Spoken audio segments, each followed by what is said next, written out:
তুরস্কের president Recep Tayyip এরদোয়ানের পুত্র Bilal Erdogan, জার্মানির বিশ্বকাপ জয়ী সাবেক ফুটবলার মেসুত ওজিল এবং আন্তর্জাতিক সংস্থা টিকার চেয়ারম্যান আরন আবদুল্লাহ সহ ১১ সদস্যের প্রতিনিধি দল কক্সবাজারে পৌঁছেছেন।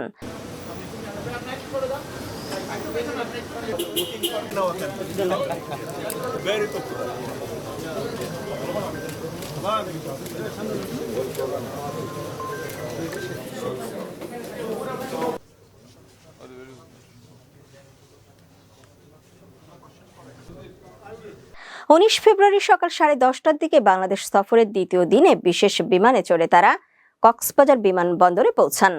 এরপর কক্সবাজার শরণার্থী ত্রাণ ও প্রত্যাবাসন কমিশনার কার্যালয়ে কমিশনার মোহাম্মদ মিজানুর রহমানের সঙ্গে সৌজন্য সাক্ষাৎ করেন। পরে সেখানে উপস্থিত গণমাধ্যম কর্মীদের সঙ্গে সংক্ষিপ্ত ব্রিফিং করেন Bilal Erdogan.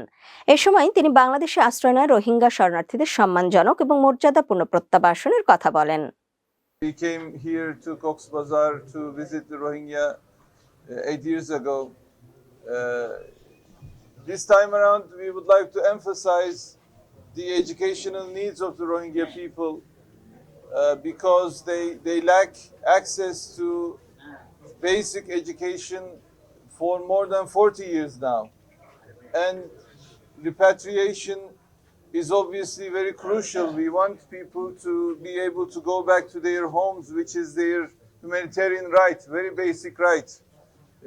And international law mandates refugees to be able to go back to their homelands.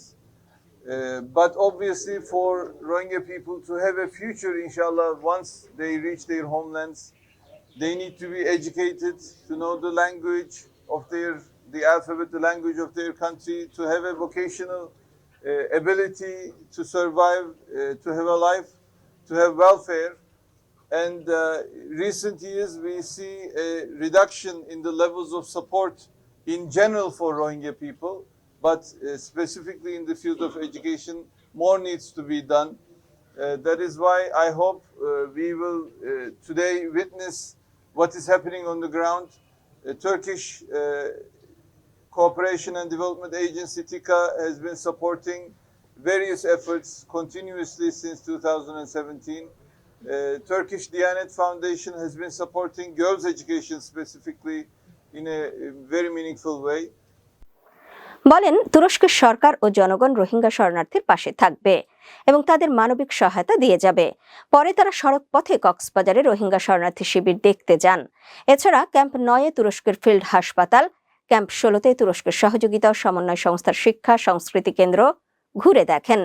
Rohingya শরণার্থী ক্যাম্প পরিদর্শনকালে তারা একটি সংক্ষিপ্ত প্রীতি ফুটবল ম্যাচ, রোহিঙ্গা ফুটবল টুর্নামেন্টের পুরস্কার বিতরণী অনুষ্ঠানে যোগ দেন এবং রোহিঙ্গা শরণার্থীদের নিয়ে রমজান মাসের প্রথম ইফতারে অংশগ্রহণ করেন।